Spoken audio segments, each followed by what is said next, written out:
नमस्कार बच्चों। आज हम बात करेंगे महाकवि सूरदास के बारे में।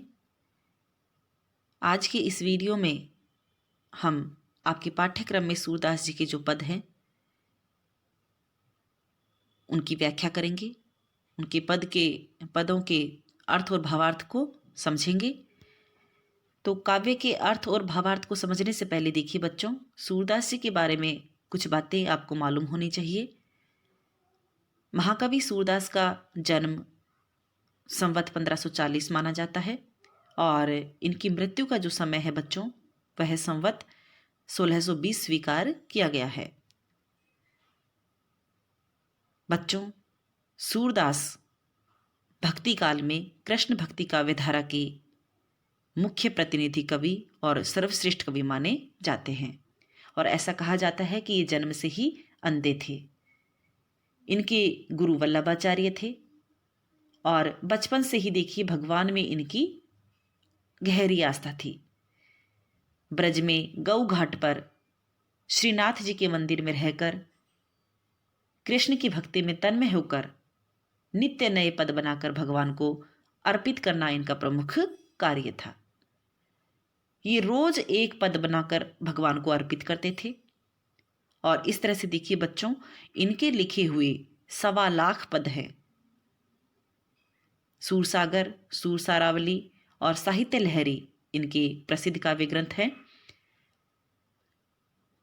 सूरदास ने बच्चों अपने आराध्य श्री कृष्ण को अपना सखा माना था और सखा मानकर उन्होंने उनकी भक्ति की। इसलिए देखिए इनकी जो भक्ति है वो सख्य भाव की भक्ति है। अष्टचाप के कवियों में से एक सूरदास थे।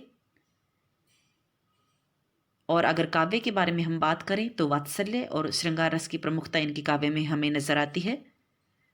श्रृंगार रस के संयोग और वियोग दोनों पक्षों का विशद चित्रण करने में इनको अपूर्व सफलता प्राप्त हुई। और वात्सल्य रस के बारे में तो यह कहा जाता है कि सूर वात्सल्य रस का कोना कोना झांकाए हैं। बच्चों, सूर ने निर्गुण भक्ति का खंडन किया था और सगुण भक्ति की स्थापना पर बल दिया था। तो ये महाकवि सूरदास से जुड़ी हुई महत्वपूर्ण बातें हैं बच्चों, जिनके बारे में आपको पता होना चाहिए। अब हम उनके काव्य का, उनके पद का जो है वो आपके जो पाठ्यक्रम में जो उनके जो पद हैं उनका अध्ययन करेंगे। अविगत गति कछु कहतन आवे, जो गूंगे मीठे फल को रस अंतर्गत ही भावे। यह जो पद है, इस पद में सूरदास ने निर्गुण भक्ति का खंडन किया है और सगुण भक्ति का मंडन किया है, यानी सगुण भक्ति का प्रतिपादन किया है। और वो कहते हैं कि भगवान का जो निर्गुण स्वरूप होता है, उसकी रीति, उसकी गति और उसकी स्थिति के बारे में कुछ भी निश्चयपूर्वक नहीं कहा जा सकता। यानी निर्गुण ईश्वर कैसा है, क्या है, इसके बारे में स्पष्ट रूप से कुछ भी नहीं कहा जा सकता। जिस प्रकार एक गूंगा जो व्यक्ति होता है वो मीठा फल तो खा लेता है, लेकिन फल के स्वाद को वह अभिव्यक्त नहीं कर पाता और उस फल के स्वाद को जो है मन ही मन उसको अच्छा लगता रहता है, वैसे ही जो निर्गुण भक्त होता है वो अपने ईश्वर के बारे में जो है वो अभिव्यक्त नहीं कर पाता। वह ईश्वर कैसा है, जिस ईश्वर की वह भक्ति कर रहा है, उसके बारे में, उसके रूप और गुण के बारे में वह कुछ भी नहीं कह पाता है। परम स्वाद सब ही सुनिरंतर अमित तोष उपजावे, मन बाने को अगम अगोचर सो जाने जो पावे। आगे वे कहते हैं कि निर्गुण ब्रह्म की प्राप्ति का आनंद भले ही उच्च कोटि का हो और असीम संतोष प्रदान करने वाला भी हो, लेकिन वह जो निर्गुण ईश्वर होता है वह मन और वाणी से अगम्य होता है, अगोचर होता है, दिखाई नहीं देता। तो इसलिए जो भक्त उसे प्राप्त कर लेता है निर्गुण ईश्वर को, केवल वही उसे जान पाता है। रूप रेख गुण जाति जुगति बिनु निरालंब कित धावे, सब विधि अगम विचार ही ताते सूर सगुन पद गावे। निर्गुण ब्रह्म रूप, आकार, गुण, जाति और तर्क से रहित होता है अब यहाँ सूरदास जी कह रहे हैं कि जब उस ईश्वर का कोई रूप ही नहीं होता, कोई आकार ही नहीं होता, कोई गुण ही नहीं होता, तो बिना अवलंब के एक भक्त का मन जो है वो कैसे एकाग्रचित्त हो सकता है। तो सूरदास जी कहते हैं कि देखिए, मैंने सब भांति से विचार कर लिया है और सब प्रकार से विचार करके निर्गुण ब्रह्म को अगम जानकर मैं ब्रह्म के सगुण रूप का जो है वो गायन करता हूँ। तो यहाँ पर देखिए बच्चों, इस पद में उन्होंने निर्गुण के ऊपर सगुण की विजय को दर्शाया है। जापर दीना नाथ डरे, सोई कुलीन बड़ो सुंदर हुई, जिही पर कृपा करे। इस पद में देखिए बच्चों, सूरदास ने भगवान की महिमा का गुणगान किया है और वे कहते हैं कि जिस पर दीनानाथ द्रवित हो जाते हैं, यानी ईश्वर की कृपा हो जाती है, वह वास्तव में अच्छे कुल वाला और बड़े सुंदर रूप वाला व्यक्ति होता है।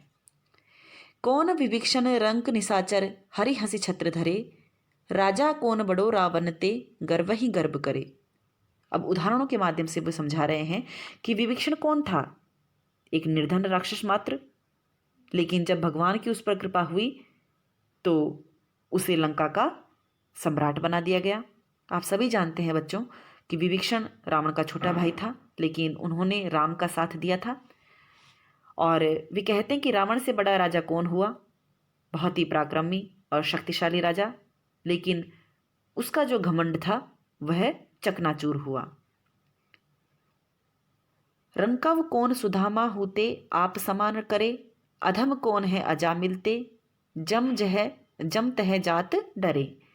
आगे भी वो उदाहरणों के माध्यम से भगवान की महिमा को समझा रहे हैं और कह रहे हैं कि सुदामा से अधिक निर्धन कौन हो सकता है, सुदामा से अधिक गरीब कौन था, सुदामा श्री कृष्ण के मित्र, उससे अधिक निर्धन कौन हो सकता है। लेकिन उस पर कृष्ण की कृपा हुई, ईश्वर की कृपा हुई और कृष्ण ने उसे अपने समान ऐश्वर्य संपन्न बना दिया।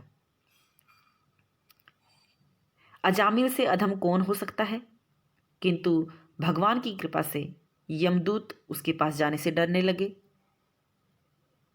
कौन विरक्त अधिक नारद ते, निशिदिन भ्रमत फिरे, जोगी कौन कड़ो संग करते, ताको काम छरे। नारद से अधिक विरक्त और कौन हो सकता है, किंतु वे दिन रात भ्रमणशील रहते हैं, एक जगह नहीं टिकते।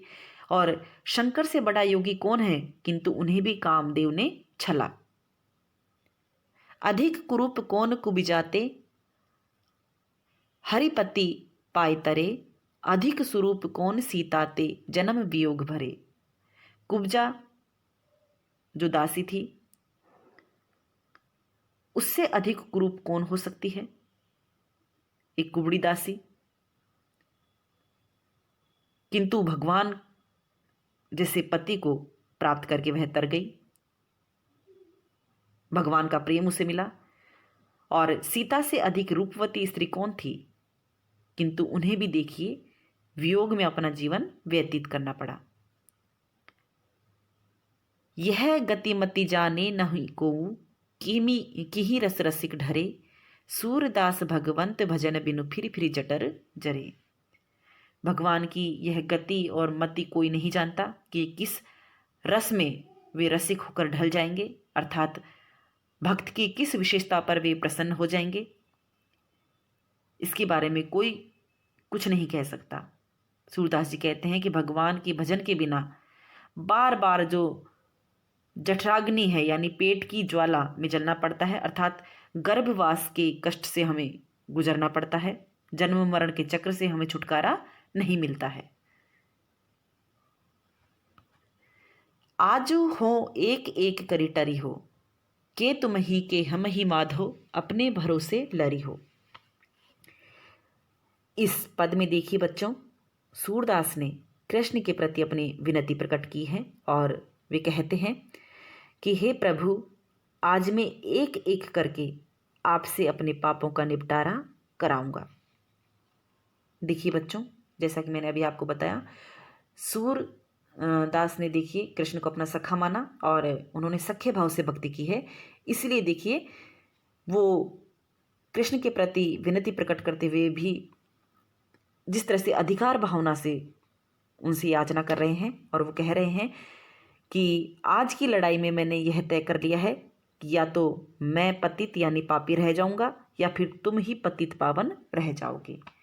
भगवान पापियों का उद्धार करते हैं, इसलिए उनको पतित पावन कहा जाता है। तो या तो आप मेरा उद्धार कर दीजिए, तब आप पतित पावन रह पाओगे, या फिर अगर मेरा उद्धार नहीं करोगे तो मैं पतित रह जाऊंगा। लेकिन तुम पतित पावन ईश्वर को या कृष्ण को बोलते हैं कि लेकिन फिर आप पतित पावन नहीं रहोगे। हो तो पतित सात पीढ़िन को, पतित वे निस्त्री हो, अब हो उघरी नचो चाहत हो, बिरद बिन करी हो। वो कहते हैं कि मैं तो पीढ़ियों से ही पतित हूँ, खानदानी पतित हूँ, पापी हूँ, और पापी रहकर ही इस भवसागर में पड़ा हुआ हूँ। लेकिन अब आपको मेरे पापों से, इस भवसागर से मुझे उद्धार करना पड़ेगा। अब मैं निरावरण होकर यानी निर्लज्ज होकर नाचना चाहता हूं, जिससे मैं तुम्हें पतित पावनता की कीर्ति से विहीन कर दूंगा। यानी या तो आप मेरा उद्धार कर दीजिए, अगर आप मेरा उद्धार नहीं करेंगे तो मैं इस दुनिया का सबसे पापी प्राणी हूं, और अगर आपने मेरा उद्धार नहीं किया तो फिर आपको पतित पावन कौन कहेगा। कत अपनी प्रतीति नसावत, मैं पायो हरि हीरा, सूर पति तब ही उठे हे प्रभु, जब हंसी देहो बीरा। वो कह रहे हैं कि हे हरि, हे भगवान, मेरा उद्धार न करके भक्त समाज में अपना विश्वास क्यों नष्ट कर रहे हो। लोग आपको ईश्वर मानते हैं, आपको पतित पावन मानते हैं, लेकिन अगर आपने मेरा उद्धार नहीं किया तो फिर भक्त समाज में जो है वो आपके प्रति विश्वास कम हो जाएगा।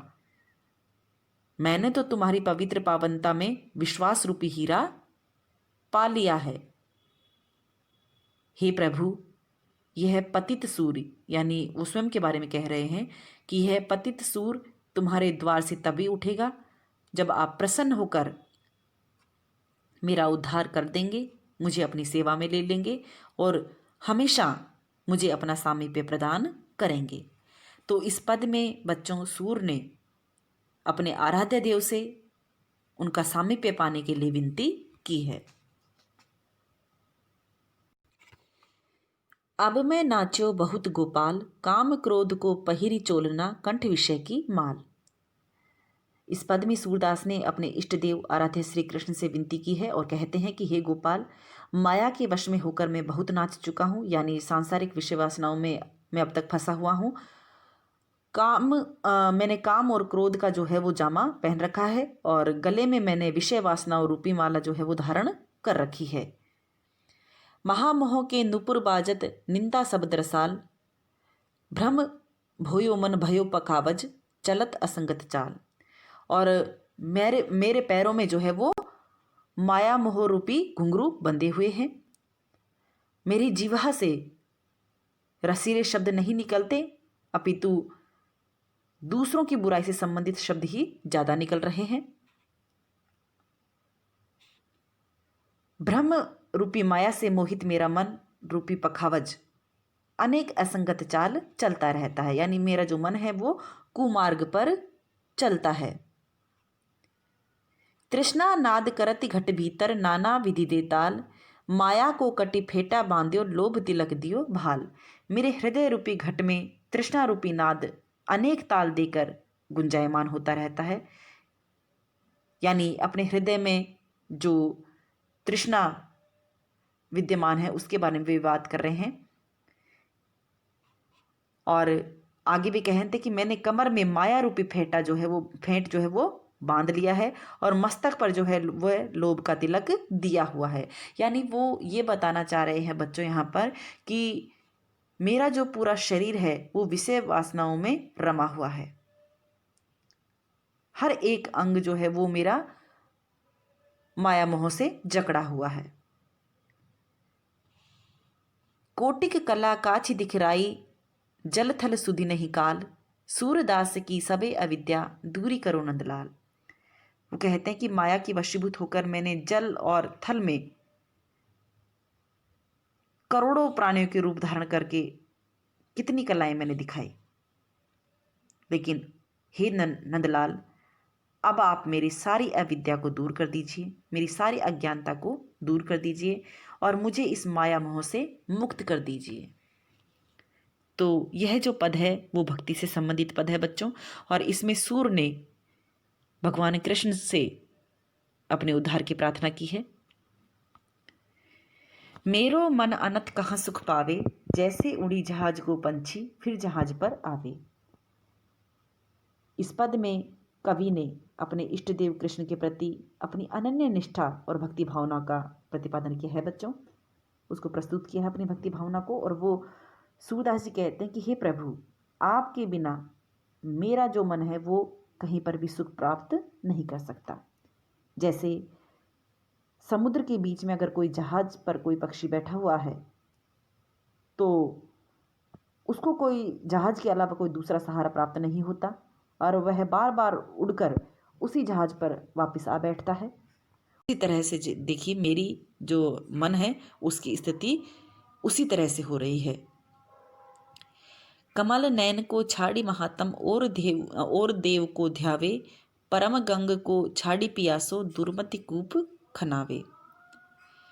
कमल नयन भगवान श्री कृष्ण का महात्म्य छोड़कर, उसकी महानता को छोड़कर भला कोई भक्त जो है वो क्यों दूसरे देवी देवताओं का ध्यान करेगा।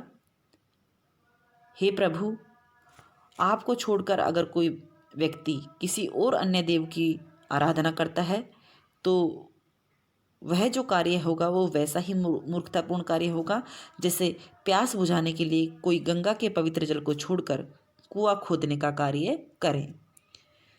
जिहि मधुकर अंबुज रस चाख्यो, क्यों करील फल भावे, सूरदास प्रभु काम धेनु तजी, छेरी कौन दुहावे।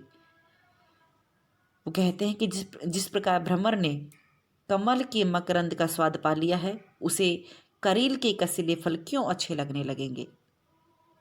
यानी एक बार मीठे रस का पान करने के पश्चात वह कड़वे रस का पान क्यों करेगा।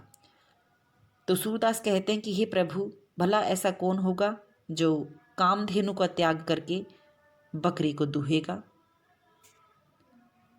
तो इस पद में देखिए सूरदास जी ने कृष्ण के प्रति अपनी अनन्य भक्ति निष्ठा को प्रस्तुत किया है। किलकत कान घुटुरवनी आवत, मनि में कनक नंद के आंगन, बिंब पकड़िबे धावत। यह जो पद है बच्चों वो कृष्ण की बाल लीला का वर्णन से संबंधित है और इसमें सूरदास जी कह रहे हैं कि कृष्ण किलकारी करते हुए घुटनों के बल आ रहे हैं। कृष्ण के बाल रूप का वर्णन यहाँ पर भी कर रहे हैं। और नंद के मणियुक्त स्वर्णिम आंगन में वे अपनी परछाई पकड़ने के लिए दौड़ रहे हैं। कबहु निरखी हरि आप छाहू को, करसो पकड़न चाहत, किल की हसत राजत द्वे दतियां, पुनि पुनि तिहि अवगाहत। कृष्ण कभी अपनी छाया को देखकर उसे हाथ से पकड़ना चाहते हैं, किलकार करके हंसते हैं और जब वो हंसते हैं तो उनके दूध के जो दो दांत हैं वो बड़े ही सुंदर लगते हैं, सुशोभित होते हैं। और कृष्ण जो हैं बालक कृष्ण वो स्वर्ण के आंगन में अपने प्रतिबिंब और अपने दांतों को जो है वो बार बार देखते हैं। कनक भूमि पर कर पग छाया, यह उपमा इक राजती, करी करी प्रतिपद प्रतिमनि वसुधा, कमल बैठ की साजती। आंगन की जो स्वर्ण भूमि है उस पर उनके हाथ और चरणों की जो छाया देखकर यही उपमा सुशोभित होती है, मानो वसुधा कृष्ण के प्रत्येक हाथ और जो चरण है जो कमलवत है उसके कमलासन पर बैठी सुशोभित हो रही है। बाल दशा सुख निरखी जसोदा, पुनि पुनि नंद बुलावती, अचरा तरले ढाकी, सूर के प्रभु को दूध पियावती। कृष्ण के इस बाल्यावस्था के सुख को देखकर माता यशोदा बार बार बाबा नंद को बुलाकर कृष्ण की इस लीला को दिखाती है और वात्सल्य भाव से उल्लसित यशोदा अपने अंचल को ढककर बालक कृष्ण को दूध पिलाने लगती है। तो यहाँ पर देखिए कृष्ण की बाल छवि का चित्रण उन्होंने अपने इस पद में किया है। मैया हो न चरे हो गाई, सिगरे ग्वाल घिरावत मोसो मेरे पाए पिराए। यह जो पद है बच्चों, वो बालक जब कृष्ण माता यशोदा से बलराम की शिकायत करने पहुंचते हैं और साथ ही साथ जो ग्वाल बालक थे उनकी भी शिकायत करते हुए कहते हैं कि हे मैया, अब मैं गाय चराने नहीं जाऊंगा। सब लोग मुझसे गाय इकट्ठा करवाते हैं और इस तरह से देखिए मेरे पैर में दर्द होने लगा है। जो न पत्याही पूछी बलदाऊ ही अपनी सोह दिवाई, यह सुनी माई जसोदा ग्वालनी गारी देत रिसाई। फिर वो अपनी माता को यकीन दिलाने के लिए कहते हैं कि यदि तुम्हें विश्वास न हो तो बलदाऊ यानी बड़े भैया को अपनी सौगंध दिलाकर उनसे पूछ लेना। तो कृष्ण की इस बात को सुनकर माता यशोदा ग्वाल वालों पर क्रोधित होती है और उन्हें गाली देती हुई कहती है कि मैं पठवती अपने लरिका को आवे मन बहराई, सूर श्याम मेरो अति बालक मारत ताही रिगाई। वो कहती है कि मैं अपने पुत्र को मन बहलाने के लिए सबके साथ वन भेजती हूँ, लेकिन मेरे इतने से छोटे से बालक से ये दुष्ट जो ग्वाल बालक हैं वो इधर उधर घुमाकर उससे गाय गिरवाने को जो काम करते हैं, वो तो ऐसा लगता है जैसे मेरे बेटे को मार ही डालेंगे। तो यह जो पद है इसमें बाल मनोविज्ञान की बहुत ही सुंदर अभिव्यंजना हुई है। आज के लिए इतना ही बच्चों, धन्यवाद।